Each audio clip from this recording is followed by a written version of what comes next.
Welcome to another episode of our Facts First podcast. I'm your host, Christian Esguera. Para sa araw na ito, makakasama natin si Mr. Leon Flores III. He is the Secretary General of Aksyon Demokratiko, yung partido na muling nabuhay. Hindi natin sinasabing namatay, di ba? Pero mas nabuhayan in time for the 2022 elections because their standard bearer is none other than Manila Mayor Isko Moreno. Standard bearer meaning siya yung tumatakbo sa pagkapangulo. Magandang araw, Leon, and thank you very much for joining us today on the podcast. Maraming salamat, Christian, for the invitation. At magandang araw sa lahat ng ating viewers. Okay. Leon, una, tanungin muna kita, paano ka ba na-involved dito sa Isko campaign? Paano ka naging member ng Aksyon Demokratiko? So, ako naman, nung bata pa ako, many pounds ago, I have always been with Aksyon. Dahil kay the late Senator Raul Roco, I was still in college.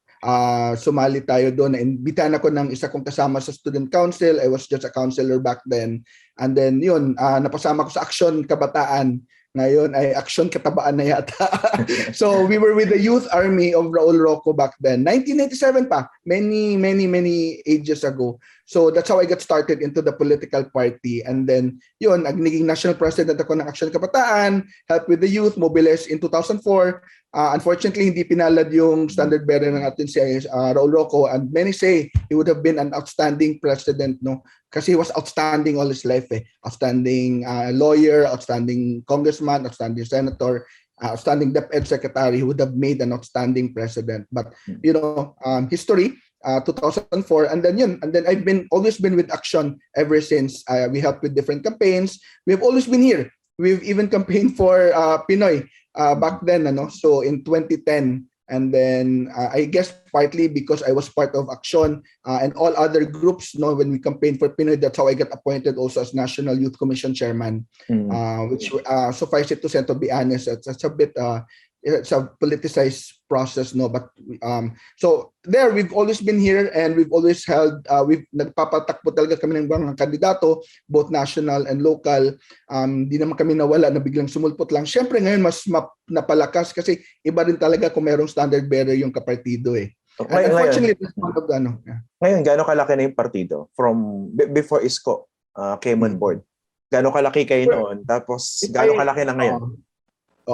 Sabi nga, lang kami, padyak lang kami, dati cash lang, but we were able to, because of the party principles, we're able to invite good people including the good Pasig City Mayor Vico Soto. In 2019, konti lang talaga, I think mga roughly 200 kona lang yung nasena namin to almost 300. I'm not too sure, si Chairman Ernest was section. Nationwide yan. Nationwide na yan. Oo. But in 2013, lumabot naman kami ng 1,000 plus. Ngayon, gano'ng kalaki na kayo? Medyo paakyat baba minsan. So depende talaga. And I think we always know that's a challenge talaga with people moving in and out of political parties. And that's something that we also lament, just so we're clear, that we need political reforms. And so diretso ka na, that's one of the first things that we actually asked when we had our dinner with Isko. He wasn't with Aksyon yet. And it was just yun yung exploratory pakiramdaman. One of the things that we really did ask is how high up in your priority of agenda are political reforms. So we were aligned naman that there's a need for political reforms. And we were happy with what we hear, that there are plans, ang daming kailangang gawin, many squandered opportunities. So we did reach out to, it so happens they wanted to, yun na yung time na parang pa-resign yata siya sa NUP, and then kami naman, sabi naman, we need the president to support kasi di ba, gano'n naman usually, parties need to support the president, alliances were building. So we were exploring, and then we had that exploratory meeting. In fairness, we did meet with different parties, including si VP Lenny, si Senator Lacson, and Tito Sen. So lumabas pang yung picture namin with Tito Sen and Senator Ping. So we've been, it was a process for the party that we had to go through, and alignments were made. So gaano kalaki na kayo ngayon? Yung Aksyon Demokratiko? So ngayon, more or less, we signed 4,000 plus kona eh. So kapagod yun, ang dami kong naubos na Okay. Kanina pinag-uusapan natin yung political reforms. No? Sige, medyo advanced natin yung discussion dito. This is very important. No? Meron ba kayong ginagawa as a party, Aksyon Demokratiko, para iwasan yung nangyari sa PDP laban? Kasi every election cycle, ganyan na nangyari, di ba? Nangyari yan sa LP and parties before. Miski gano'ng kakaliit, pero pag nakahanap ka ng napakalakas na standard bearer, na iniisip ng mga ibang politiko, ay ito may pinakamalaking chance ang manalo. Automatically, maglalapitan yan, di ba? So yan, definitely nangyayari ngayon sa Aksyon Demokratiko. Pero yung sad part is that after, let's say, kung manalo man si Isko, tapos magpapatapos yung termino niya, definitely maglalayasan yan, di ba? Yung nangyari sa LP. Pero, tsaka sa PDP laban niya yun. Pero ang tanong ko dito, meron ba kayong ginagawang iba just to make sure na parang kahit papano ma-establish naman o mairespeto yung proseso? Hindi yung tatalon-talon lang ng partido because of convenience. Well, to be honest, kilala naman natin yung mga tumatalon-talon din. Yeah. But what's good now is that we're able to also attract the new breed of young politicians, yung mga reform champions, may mga iba dito well-grounded in community work, na gustong tumakbo. I think, sabi nga namin, we attract many good politicians and some politicians who are also in the traditional sphere. So I think the goal na lang is to make sure that we're aligned at the end of the day. Why do they join the political party? We've held so many basic party basic orientation already to make sure na imbibe at ma-inculcate yung party principles and vision ng Aksyon Demokratiko. So, Zoom, that's a good thing now, no? Dati, parang sabihin natin, gastos na naman yan. Ito, Zoom kasi, so it becomes more efficient and we're able to touch nationwide. In fact, some ibang volunteers pa from abroad are also attending. So, we just had to make sure that there's alignment of principles and this also bleeds into their own platform of governance, local platform that we want to make. Gano'n kahigpit yung screening process nyo? For example, alam na alam yung trapo, ito patalon-talon. Across different administrations. Meron ba kayong stringent policy? May committee process? Naman. May committee naman na nagpa-process nitong mga applications, so to speak. And of course, it's a negotiation, tinitingnan, it's a whole lot of different factors that we look into. Primarily, to be honest, we're looking at the strength also kung kaya bang mag-deliver ng command votes, ito ba, basta we're sure about our non-negotiables. Huwag naman yung mga klarong may drug case, may klarong plunder na and notorious, let's admit it, Christian, magtanong ka lang naman sa mga ground operators, even yung regular people on the ground, you'd hear some whispers, so we validate that, no? So, of course, sa dami na nag-apply and because of the span of period, our fear is that because hindi talaga siya yung totally na ganun yung intel. Of course, we do the due diligence, but best effort talaga siya. Best effort. Meron ba mga lumalapit sa inyo o lumapit na, let's say, mga alam nyong known political warlords? Let's say in Mindanao or Northern Luzon? Meron na kaming mga na-declinean din. Yun lang talaga yung we declined and then some support pa rin sila kay okay sir. Parang it's a normal talaga. I think it's a normal situation every time election season na. So mga ilan yung na-decline na? Mga ilan yung na-decline yung political warlords? I have no number kasi iba-iba yung kumakausap. Sa Mindanao yan, di ba? Iba talaga. Meron sa Mindanao na mga lumalapit. It's across nationwide siya. Christian. Kasi remember may mga kausap ako sa Mindanao, hindi ko na sasabihin yung eksaktong area, may mga known political warlords na parang they're reaching out to do Aksyon Demokratiko. No? So nangyayari yun, pero non-negotiable sa inyo yan. Depends on the track record talaga, Christian. If there's a clear track record of history of violence, electoral violence, yung plunder, corruption, we're very clear about our non-negotiables. Smuggling, yung medyo careful talaga. But at the end of the day, we have to protect also the party principles and the image of the party na hindi pwedeng basta-basta lang tumanggap for the sake of winning. I mean, we're not Machiavellian that way. I mean, hindi naman, kailangan man it should be a principled campaign. We get in the right kind of people. In fact, kinakakatawang is parang, we're attracting some, so to speak, bad apples. And there's just few of them naman siguro, sabi namin, isn't that good na while, we don't want to, while some in our party na very reform champion don't want to associate with some of them. Sabi ko nga, isn't that a good thing that some of them want to associate with the good governance branding that we want to purport and we want to project? So, that's where the orientation comes in. That's where the alignment of principles come in. I think ganun talaga when it comes to our party system. So it's a tough navigation lagi. So Pero, negotiation, Hindi ba fear ninyo na baka naman maging trapo yung eventually yung Aksyon Demokratiko dahil sa pagpasok ng mga trapo at bad apples na to? I think we were very clear naman about the kind of discipline that we want to have. And I think that's where political reforms come in. At the end of the day, Christian, when people come in, if they leave, we can't no hold on them. No, that's why I think many of us within the party have always been advocates also for political reforms internally and on a personal capacity. And we were very happy when we heard that when we met with Mayor Isko and some of the campaign team, we did have an alignment that political reforms are needed. We can no longer stomach this kind of arrangement. Ano yung specific political reforms na isusulong ni Mayor Isko Moreno in case na manalo siya sa pagkapangulo? No. To be honest, I don't want to preempt our Christian. I don't want to preempt our candidate, no. But just to we're very clear naman about political party strengthening and development. That's very clear because we really do have a problem of turncoatism. I think when Pinoy was the president and the Liberal Party was in power, I think it was a squandered opportunity. Yun yung nagtatawanan nga kami, parang tingnan mo, there were many people pushing, and I remember it was Senator Coco Pimentel who had that committee.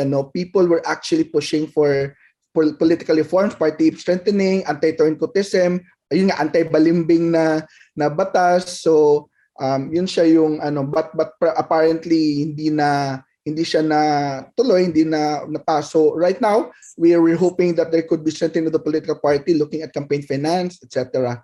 So pag-usapan yung anti-dynasty, hindi yun yung yung anti-dynasty in-explore at pinag-usapan. We want people to get this wrong na meron ng clear stand, but we napag-usapan maraming mga bagay within the platform, and in due course we will our standard bearer will also release the official political platform that we have. Pero at this point, maliwanag in terms of political reform, he and your party will support yung political party development initiatives. Ibig sabihin, pagbabawal yung turncoatism.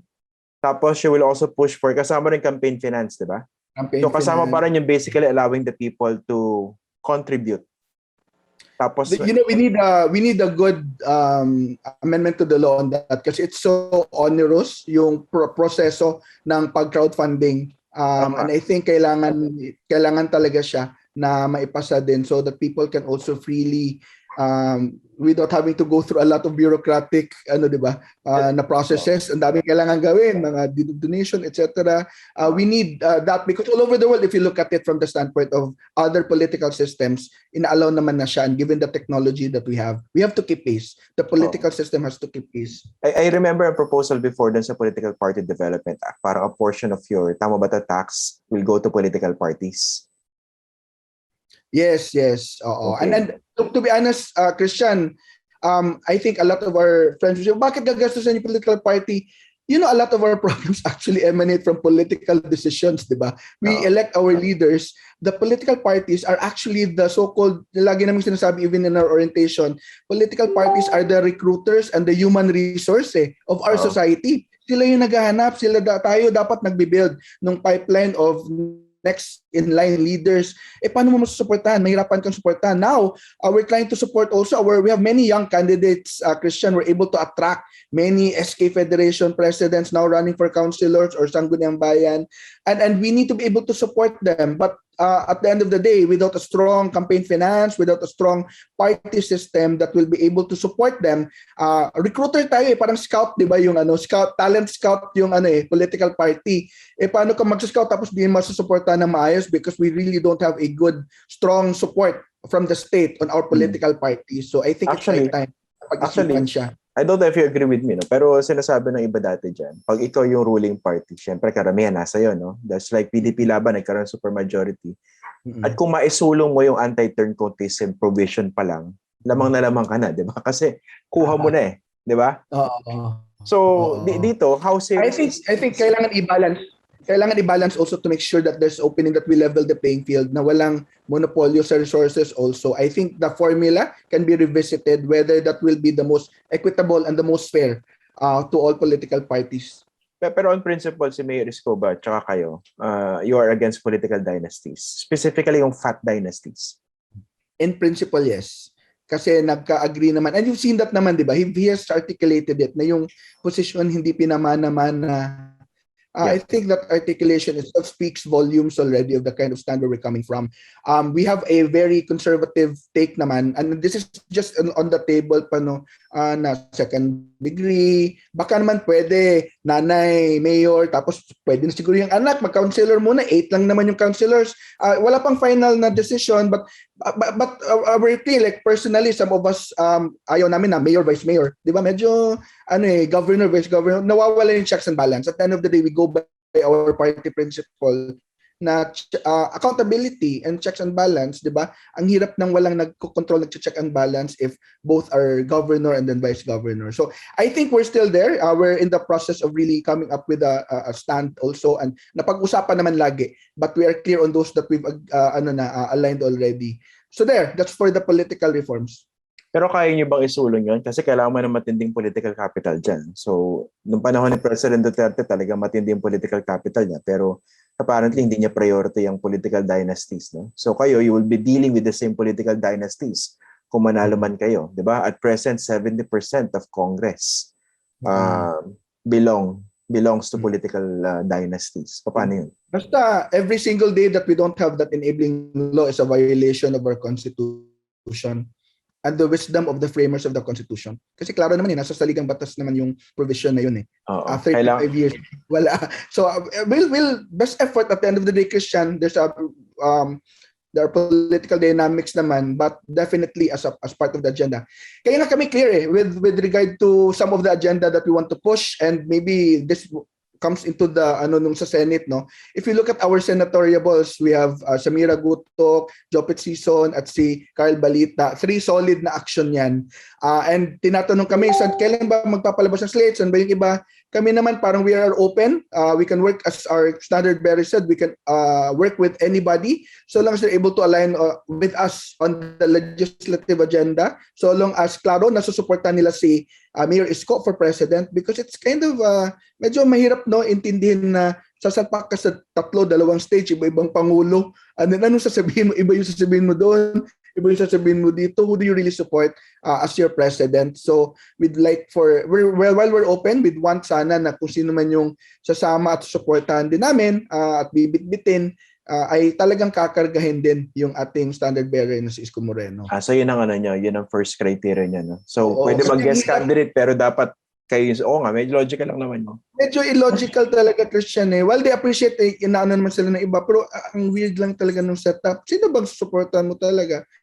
Diba? Parang at least from a basis of, kasi are you willing to take on our legislative agenda? Maski majority lang. We're not saying you take 100% kasi it's always a negotiation and naman talaga yan . So, ang mahalaga lang may alignment ba on the legislative agenda, and in the next few days, sinisimulan na ni Isko Moreno na ilabas yung mga plataforma, yung mga policy statements, not in one fell swoop, but definitely in the next few days, we will hear more. Kasi ang hirap naman, ma-over-informed din yung tao. So as we go along, dealing with each sector, looking at each sector in the society, magpapalabas talaga ng mga policy pronouncement din yung ating standard bearer. Nga pala, kumustahin ko lang, kumusta yung situation between Mayor Isko at kay Samira Gutok? Si Samira Gutok, she was our guest last time dito sa podcast, yes. No? So may mga inamin siya . Kumusta na ba sila ngayon? Na-settle na ba issue nila?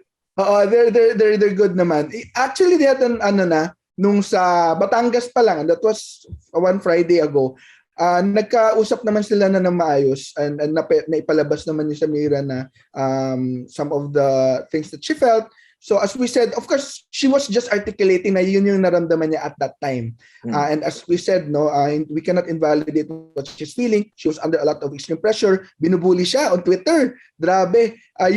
Some purported mental health advocates, tapos tapos mambubuli, mag-name calling kay Samira, traitor, etc. So I think that's on her. Understandable that she felt that way, and she does have a personal relations with the Vice President Lenny and with her mga kasama before in Ocho Derecho. If she felt that way, that should not be invalidated. In the same manner, as we explained kay Mayor Isko, talagang intindihin na merong merong series of build up ng mga ginagawa leading up to that response. Grabe yung mga fake news, grabe yung enabler, tapos ang daming sinasabi. Tapos in the same vein, they were asking him to be the vice president of the Vice President Lenny, yung mga ibang supporters. So parang I see some may medyo may disconnect. Kasi in the meantime, habang winuwo nyo na gusto nyo maging vice president, pero tinitira nyo naman in some of the posts, enabler, etc., Duterte in the making. So I think many of these unfounded tags. And to him, at that point, na parang feel niya na parang ginamit pa siya to yung misalignment on martial law, when in fact we have been very clear on the issue of martial law. While he did say that he praises Marcos' first vision, klaro naman yung on rule of law and justice. Okay, so talaga napikon si Mayor Isko dun sa build-up na sinasabi nyo. Okay. At that point. Okay. Ito namang sana, yung usapan sa Makabayan, ano ba talaga? Kasi sinabi mismo ni Senator Antonio Trillanes, former Senator Trillanes, na yung Makabayan on board na sa inyo. No? So meron pa bang pag-uusap o on board na talaga ang Makabayan sa Isko candidacy? No, hindi po on board. I think there are talks. We just like with all other candidates, may talks naman and open naman yung lines. I think it's talaga no. But it's so surprising if you look at it from the point of view of, kasi yun nga yung pinaparatang ni Senator Trillanes na yung Makabayan kasi sa one sambayan, di ba? Sa one sambayan na voting, VP Lenny got 44,000 votes. Isko got 41,000 votes. It wasn't a landslide win for Ma'am Lenny sa one sambayan based dun sa na-release na mga nalik. And it was in one, I think Manila Bulletin Online ba yung nag-release nung vote. Senator Trillanes nga got 38,000. I think si Senator, the good senator is I think parang yun yung niya sinasabi na baka yung mga pula yan, yung mga well, sorry for the word pula, but yun yung ni senator, pero baka daw sila yung nagbigay ng boto na yun. We don't know, but at the end of the day, ngayon yung clear is that there are open lines of communication with many other candidates also who are willing to take on our legislative agenda. So may pag-uusap ba sa ngayon ang grupo ni Isko Moreno with Makabayan? I am aware that the lines of communications are open. I'm not too sure of the timeline whether mayroon bang pag-uusap na mangyari within this week. Okay, kasi ang issue dyan yung parang ang sinasabi ng Makabayan kasi they're looking at the platform of candidates. Diba? Ang problema daw nila, hindi pa nila makausap si Len Robredo hanggang ngayon. Pero sinasabi naman dyan, baka naman naturally aligned na si ang Makabayan sa Isko Moreno team, hindi lang sinasabi. So ngayon officially wala pa. In due course, we will know because basta the lines are open. At the end of the day, I know that they're also processing naman their stand within their organization. How about si Vince Dizon? I also heard na nasa inyo na. Narinig ko rin. Hindi ko pa natatanong officially. So I am in no position to confirm or to deny. Pero may pag-uusap pa before? Kasi naturally yan, may mga ilang mga Duterte cabinet members or na talagang lumilipat na rin. No? So may pag-uusap ba sa ngayon with Vince? I think there are many people who have expressed from all camps to and even from, you've seen naman we're able to get some Liberal Party, may mga Duterte appointees na even as they say, gustong ipalabas ng mga ibang camps na like si Sir Lito Banayo, who's our campaign technician, sabi nga na Duterte siya through and through, but they shouldn't forget that Lito Banayo was part of the Unido. He was with Doy Laurel and he was close friends with Ninoy Aquino himself. So hindi yung naratibo lang talaga ng iba gustong ipalabas na yun nga Duterte Light, Duterte 2.0 si Mayor Isko. Klaro naman na hindi talaga siya pro AJK for example, 'di ba? So ang daming mga unfounded and unfair tagging dun sa standard bearer namin na si Isko. Sige, which of these tags or labels do you find most unfair? Well, for a start, yun talaga yung Duterte 2.0 while it's not fair to be compared kasi klaro naman when it comes to the stand on human rights and rule of law. On the other hand, some people would say, is that so much of a problem? We have an extremely popular president, but Isko Moreno is Isko Moreno. I think his track record in the city of Manila will stand for itself. Klaro naman yung mga nagawa din niya sa city of Manila. Klaro din, he is anti-EGK, he is pro-rule of law. As he said, 97% buhay yung mga nahuhuli ng mga addict. Klaro na meron siyang war on drug addiction, hindi war on drug addicts, because buhay yung mga addict, no. Ang kanyang is dapat irespeto ang human rights, and that's something that, because we've aligned with that on him, and we were very clear, and we asked that of him when he wasn't with the party. Klaro naman yung alignment namin on the rule of law. Tingin ba niya sa... Which is a very strong pillar of our party. Okay. Pero fundamentally, ano tingin niya sa drug addiction or sa drug problem, sa scourge of illegal drugs sa Pilipinas? Is it primarily a health issue or a security issue? I think clear that it is a health issue. It is not a peace and order issue. That's why nga, sabi niya, ang mga drug addict, he got criticism, no, bakit daw pinalabas niya yung mga drug addict na nahuli. He just wants to illustrate. And isang beses lang naman yun na pinakita niya na eto hindi natin pinapatay dito sa City of Manila ang mga nahuhuling addict or drug pushers because clear yung polisiya. So I think in terms of drug addiction, very clear. And even sa party pa lang, even before Isko came in, we were also very clear about it. And we're very happy that meron talagang alignment on the issue of Okay. war on drugs. Now, speaking dun sa tag sa kanya na Duterte Light o kaya Duterte 2.0, no? Ang isang naiisip ko rito kasi, baka ang characterization kay Isko Moreno, because he's also very popular, very much in touch with the masses, baka naman we're giving birth to a new kind of populism. A young, dynamic, a candidate with more vitality, na willing to say anything that people would like to hear just so he would get elected. Basically, very populist. Not the kind na siguro yung pumapatay, pero another populist president. How would you respond to this? Na baka ganun naman ang packaging or ganun ang talagang character ni Isko Moreno? Well, if that is the characterization that they want, wala tayong magagawa doon. Ang klaro lang naman sa amin is that he is an action person. That's why bilis kilos. We want to make it clear that if people want to tag him that way, wala na kaming hold doon. But we just want to say that Mayor Isko, clear yung standing niya on the issues. That's why if meron siyang sasabihin, nanggagaling yun kung saan siya nanggaling. So if he says something na pro-masa, sabi he just wants to let them hear what they want to hear. But let's take note, ito yung ang taas kasi ng empathy ni Isko because dun siya nanggaling. There's no other candidate who could say here and now na talagang nanggaling siya. Of course, Manny Pacquiao came from that background din, pero he came from the from humble beginnings. Kumakain ng pagpag, he was at some point nagbasurero and then ng padyak, but he understands the feelings and how yung experience ng ordinary people and sectors. And I think we should not take that against him if he's able to articulate that.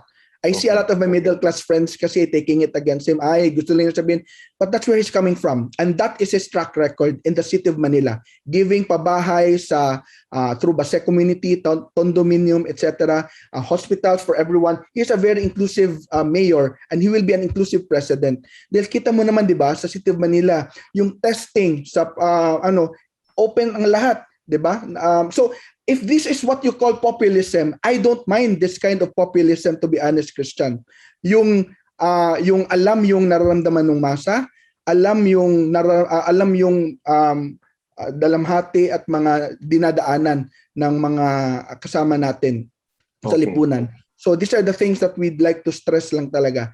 And his track record will show it. Okay. Nabanggit mo si Senator Manny Pacquiao, no? Pareho sila ni Mayor Isko Moreno in terms of humble beginnings, no? Pero what differentiates Isko Moreno as a presidential candidate? O kaya kung manalo sila sa pagkapangulo, either of them, no? Ano yung pinagkaiba naman ni Isko Moreno kay Manny Pacquiao? Pareho silang galing sa hirap.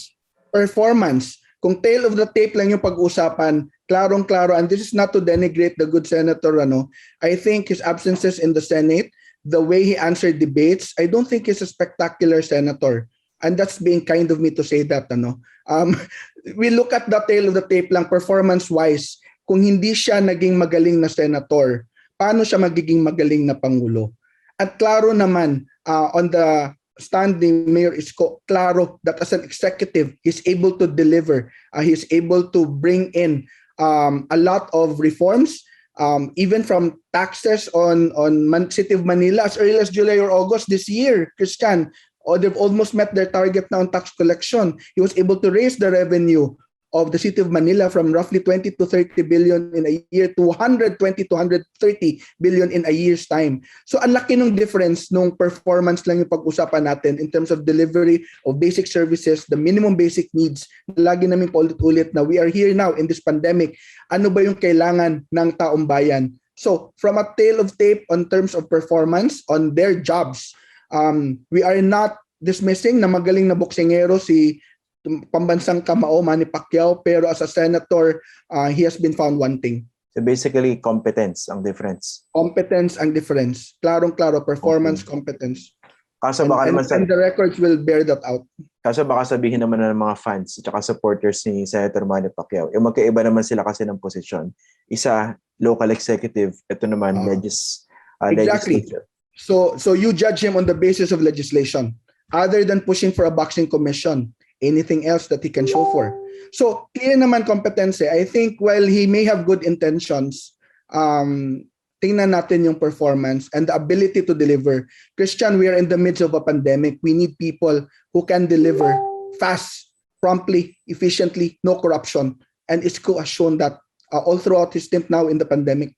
Okay. Ano naman ang difference or lamang ni Isko Moreno kay Leni Robredo as a presidential candidate? As a presidential candidate, you look at the executive function that Isko has shown. To be honest, I don't want to slippery slope tong mag-comparison talaga. Christian, Hindi. But it's a fair, hindi ko kayo nilalagay sa alanganin kasi tatanong sa inyo. Executive competencies lang, I think Isko, having been part of the local government, ramdam niya, alam niya kung ano yung mga nangyayari sa local government. He has been able to deliver in an executive function, not just as a conduit of help, etc. I think kung i-compare mo, both of them were there for the pandemic. I think we can see that. And I think it will be a mischaracterization of the good Vice President to say na wala siyang nagawa for the pandemic dahil meron naman. But clear naman, on that ground, silang dalawa, maraming nagawa. In fact, nag-partner pa sila, di ba? Nakita nyo naman on the vaccine. So, but on the basis of executive, on the delivery, we can see someone who's able to do executive function, raising tax collection in the City of Manila, fighting the drug war, making sure na hindi napapatay yung mga drug addicts, pabahay, ang hospitals, building hospitals, 7 hospitals at that. Also, even in the schools and classrooms. So, ang daming nakikitang executive accomplishment on the part of Isko, which the other camps could not, they have their own set of accomplishments, but this navigation through the executive department, this navigation in a local government unit is actually a plus because executive yung competencies na kailangan for the presidency. Okay. Ito naman, syempre, ito rin yung mga tinanong dati kay then Mayor Rodrigo Duterte. Tsaka nung tumakbo rin si Vice President Jejo Marbinay. No? So they were talking about their accomplishments at the local level at marami rin yun, di ba? Pero syempre, as we found out, especially under this regime, na hindi ganun kadali to run a country compared to how it was running a city. So, how would you deal with that? Kumbaga, marami siya accomplishments but Manila yon. Kahit na capital city siya. We're now talking of the entire country. Baka ang concern ng iba, baka naman patakbuhan yung buong Pilipinas sa parang local, di ba? Which is the criticism ngayon kay Duterte. The president who functions like a mayor. Yeah. That is a valid criticism din naman, Christian. But if you look at it from the standpoint of ability to deliver now in this pandemic, the basic minimum basic needs and the delivery of social services, klaro naman that is actually an advantage. If you look at it, if you look at it from the standpoint, at sinabi na to during his declaration na he's not running on the basis of a campaign promise but on prototypes. prototypes on the pabahay that is able to do financial engineering to make sure na merong pondo para sa pabahay na maganda, maaliwalas, even on health response. So all these things are actually scalable at the national level. Sabi nga ni Senator Ralph Recto, kung nagawa ito sa City of Manila, kayang gawin sa buong bansa. So this scalability of projects is something that's rooting for him. It's something that can help him actually be a good chief executive of the land. Now, one good thing about Isko Moreno, and nasabi na to ni Sir Lito Banay, is yung learning, yung thirst for learning, nagbabasa, nanonood ng mga TED Talks, etc. His research, he's very open, and talaga siya, the learning discipline is there. So nag-aral siya, he takes up short courses in Harvard, Oxford, and NCPAG. So nandun yung because all his life, he has to, sabi ko nga, he has to fight tooth and nail to have a seat on the table. Lagi siyang minamaliit, lagi siyang kinukutya ng mga political elites, na so to speak, and even some middle class people, but he had to fight tooth and nail to have a seat on the table, and he rose from the ranks, from councilor to vice mayor to mayor, and that 23 years of experience, and he does have an experience as an undersecretary sa DSWD. So this good combination of being an LGU, meron siyang experience, some experience in the national. I think it's something that's good. Mayors are actually what's needed. The kind of action that mayors do now is something that what our country needs at this point. Ang tawag ko sa mga mayors during the pandemic actually is political frontliners. Actually, true. And many of them, kaya we take offense sa sinabi ni Fabregas na utak mayor. Isn't that what you need now? Mayors, ang daming mayors nagkaka-COVID. May iba pa namatay because they're in the frontliners. Because kailangan tumulong dun sa pag-distribute ng ayuda, tumulong sa mga nagkakasakit, looking at the quarantine. I think it's an affront to all the local chief executives who have been working. Siyempre may ilan dyan talaga palpak at hindi nagpapakita. Diba? Pero it is an affront to see an utak mayor. It's something that we need now in this kind of situation that we're in, given the pandemic and given our economy. Actually, the pandemic actually exposed kung sino yung magaling tsaka hindi, no? And I felt personally na parang nagkaroon ng healthy competition yung mga mayors. Especially in Metro Manila, di ba? Kasi kitang-kita sa media, teka, medyo nangungulilit yung city or municipality. Pati ginagawa, And the thing is naman with the mayors, they learn And that's one good thing about Mayor Isko. Because of his parang siyang sponge He learns, he copies, he innovates. Kaya yun yung lagi niyang sinasabi, even the good part of the Marcos administration, and it could be the good part of the FBR, Pinoy administration, we copy it, we innovate, we iterate. Yun yung maganda. Hindi pwedeng magpa-block ka na, hindi pwedeng total. That's why sabi namin, gusto doon nila, hindi naman kayo opposition. We never brandish ourselves as opposition. Sa inyo na yan. Diba? Ang gusto nyo na kasi lahat na lang titirahin, lahat na lang, wala nang mabuting nagawa. Hindi kami yun. So we need to be able to copy from the good examples, kung ano yung magandang nagawa, ipagpapatuloy. For example, Christian, we lament this minsan yung vengadetto or very vengeful yung administration na papalit. Not only politically, but sometimes economically in some projects. Hindi pagpapatuloy yung infrastructure, papalitan. Hindi pwedeng ganun because there are certain projects talaga that will bleed into the next administration and be, kung maganda, above board naman, no corruption spotted, kailangan ipagpatuloy. So we've seen this. May tanong ako dyan. May tanong ako dyan. That's very important for our viewers and listeners to understand. No? Kunwari, nagpasinaya ng isang infrastructure project ang current administration, hindi ibig sabihin matatapos siya sa 2022. That would bleed into the next administration. Yes, ang tanong ko dyan, ganito. Hindi ba gagawin ni Mayor Isko kung sakali manalo siyang Pangulo, yung ginagawa ng karamihan or ng lahat ng mga sumunod sa kanya, grabing credit doon sa mga proyektong nasumulan doon sa mga nauna? Well, ginawa yan during the Aquino administration. Ginawa yan during the Duterte administration. You look at his track record, Christian, pinagpatuloy niya sa City of Manila yung ibang mga proyekto na nabinbin or hindi pa natapos. But you look at it, he's a anti-EPAL candidate. You never see his face on any of those projects. You never see his face on the bags of school children. Hindi siya EPAL na politiko. He's not the type to grab credit. He just delivers. Diba? And you can see that.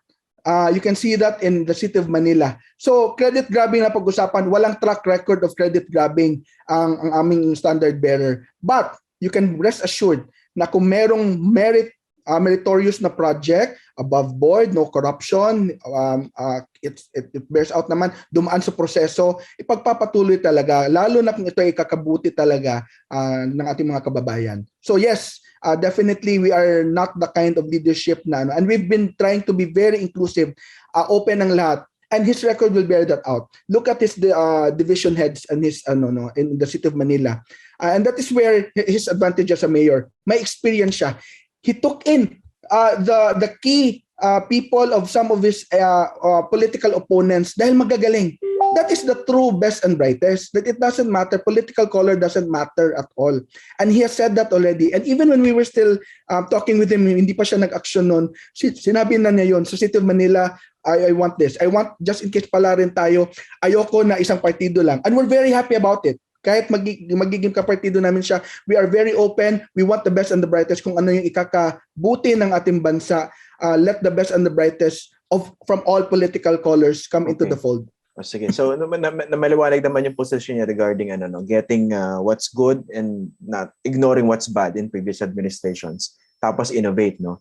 Pero iba yata kasi yung iba yung Marcos no? It's not he was not any other president, no?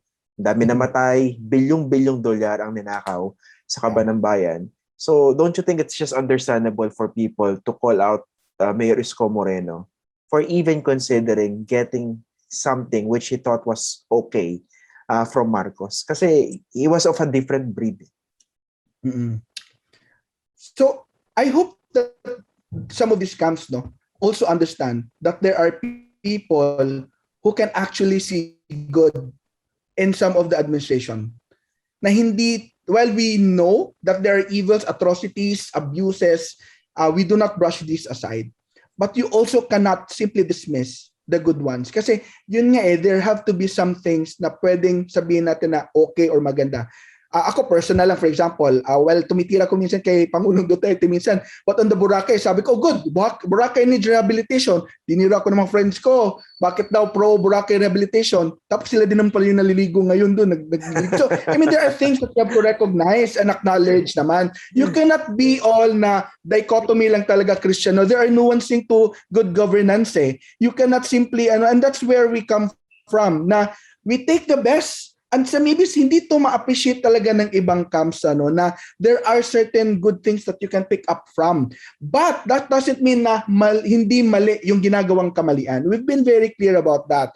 Na na kung may ill-gotten wealth, kailangan mabawi. Si Isko pa, ang galing niyan mangolekta ng tax, ang galing niyan magpataas ng revenue, babawiin yung ill-gotten wealth na yan. Maghabol talaga. And rule of law, kung ano yung kaya, habulin talaga. Doon sa ill-gotten wealth, so may commitment si Isko Moreno. Kung siya ang manalong presidente, hahabulin niya yung mga nakauna yaman ng mga Marcos. He already said that. He already said what's in the courts, we will support it. Kung ano yung ano na yan. Klaro na yan. We let the wheels of justice turn. Klaro na kung meron pang iba na kailangan habulin. Because it's very clear naman kung ano yung ninakaw sa kaban ng bayan, kailangan ibalik. Of course, I'd like to stress this, and I know there's the elephant in the room. Yun lang, hindi lang talaga kami nagpapatrap dun sa na bangayan. It's as a matter of priority, Christian.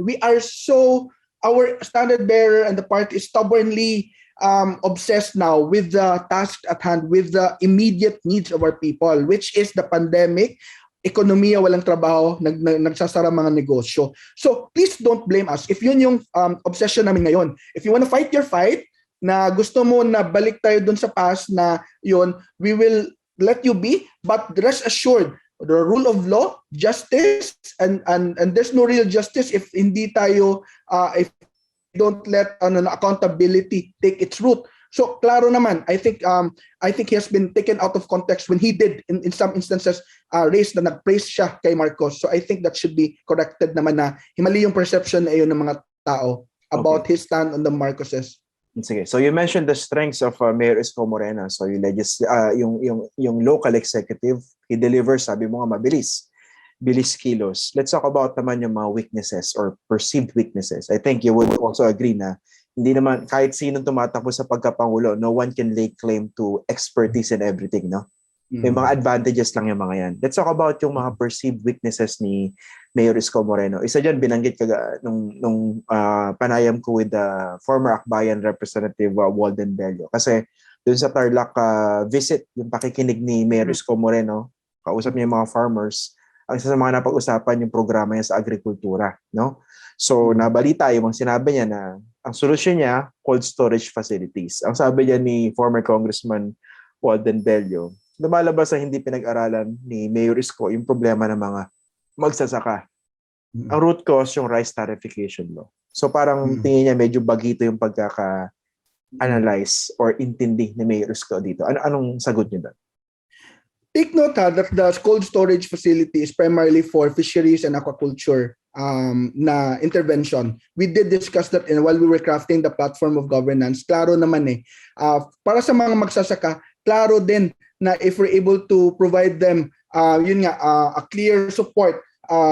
Yung rice tarification law naman pinag-aaralan din. That's why meron, if you notice nga, yung isa siya, at ito lumabas naman sa Rappler at sa ibang outlets, no, even the putting a price floor on the farm gate prices of rice, na pag-usapan yun. At sinabi yun ni Isko, so that is actually a revisiting of the rice tarification law. So klaro naman yung stand na pag-aralan yung rice tarification law, ano yung makakabuti talaga sa farmers natin. We give them support. Yung RC, yung Rice Competitiveness Enhancement Fund, dapat mas bilis kilos yung pag-execute at pag-implement upang maging competitive talaga yung mga local farmers natin.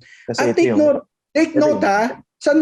note, si Isko, he was there to listen to the farmers. He was there, nandun siya kasama ang mga magsasaka. Hindi man siya galing sa sakahan, but galing siya sa parte ng ating lipunan na nakakaramdam kung ano ang experience ng mga sectors natin kasama ng mga farmers. So nandun siya, kasama niya mga farmers yung nakikipag-usap sila, and those are the same concerns also raised by the farmers. Ang problema kasi when it comes to wala ka tayong cold storage, yung mga bagsakan kasi din, Christian, there are certain root crops, and especially for our fishery sector, no, kasi agricultural platform naman ito, kailangan talaga ng cold storage facilities kasi wala silang access to the markets. One, they barely have market information. Two, while we do have a few farm to market roads already, nahihirapan sila maghanap. Yung linkage to the market, that's the problem, kasi okay naman yung ani or yield ng fisheries natin. Take for example BARM or ARMM before. Ang laki ng yield nila, ang dami nilang nahuli na isda, pero ang baba-baba ng presyo nga din, hindi sila nakakabenta naman. So I think that market failure or inefficiency sa market natin has to be resolved by having a bagsakan na maayos, na may cold storage facility supported by the state. Yan yung shared service facility na pwedeng gamitan ng ating mga magsasaka at ng ating mga mangingisda. Okay. And isn't that a good thing? It's a real concern right now kasi wala silang bagsakan . Sige, ang isa kong iniisip dito, would you acknowledge the idea na yung agriculture is a perceived weakness of Mayor Isko Moreno? Kasi nga, Manila boy yan, di ba? Manila boy, hindi yung mayaman. Ibig sabihin, laki sa hirap sa Maynila. So ito yung isang aspekto ng governance na kailangan niya talagang mas pag-aralan o mas tutukan. Kaya ito rin ba yung dahilan bakit ito yung inuuna niya ngayon? Yung maganda nga, and you can see that, you can see the humility that is able to listen to the farmers. When we craft our platform, he would always ask, ano sinasabi nung sector? He always listens, and he had a webinar already with the farmers even before siya bumaba, and that helped really craft the platform. I don't think we can call it a weakness. In fact, it's a strength for him to be able to really immerse doon. Nag-aral siya even on the issues of WPS, and every presidential candidate owes it to the people to study the issues at hand. Kasi ang dami ng mga issues, Christian. You cannot be an expert in everything. That's why you need also the sound advice of experts and data. Ano ba yung sinasabi ng evidence? And that's one good thing coming for us, no? Very inclusive si Mayor Isko. He listens to scientists. Kaya nga si Vice Mayor Hani Lacuna yung Vice Mayor niya. That's why si Doc Willie Ong yung kinuha niya, because these are people who can help him provide the data, provide the science to the policy. And that is what's needed now. We don't need people who will just mouth off anything to let people hear what they need to hear. We need to look at the evidence, look at the data, and then we craft a policy after that. And And minamaliit na naman ulit ng mga academicians tulad ni Walden Bello, si Isko. Pero klaro siya eh. Ano ba yung pakiramdam? Ano yung experience ngayon ng mga magsasaka? Even the little things, he notices this eh. Even yung little things na, yung mga magsasaka natin, endangered sila, including yung ani nila, nasa side of the road lang, di ba? Pag papunta ka ng Tarlac, papunta ka ng Pampanga, nasa masagasaan mo pa, masagasaan mo sila. He feels these things because nanggaling siya sa parte ng lipunan na alam ito, 'di ba? Which is some of us do not have that so-called privilege or experience. So, doon siya nanggaling, hindi man siya nanggaling sa magsasaka, nararamdaman niya kung ano nararamdaman. And he notices these little things. Maybe for some people hindi nababantay. So he proposes places where they can really put in their ani while they're being dried. So, klaro yon. I think what we need is really an empathetic leadership. We need kailangan merong pakiramdam sa tao at may connect. And I think our standard bearer provides that dahil alam na alam niya ang naramdaman. He speaks the language, he hears them out, he listens to them. Klarong-klaro na that from there nag-emanate yung polisiya. And that's a good thing for me, and we're very happy with the party na yun yung nagiging proseso also. Sabi nga, di ba, nothing about us without us.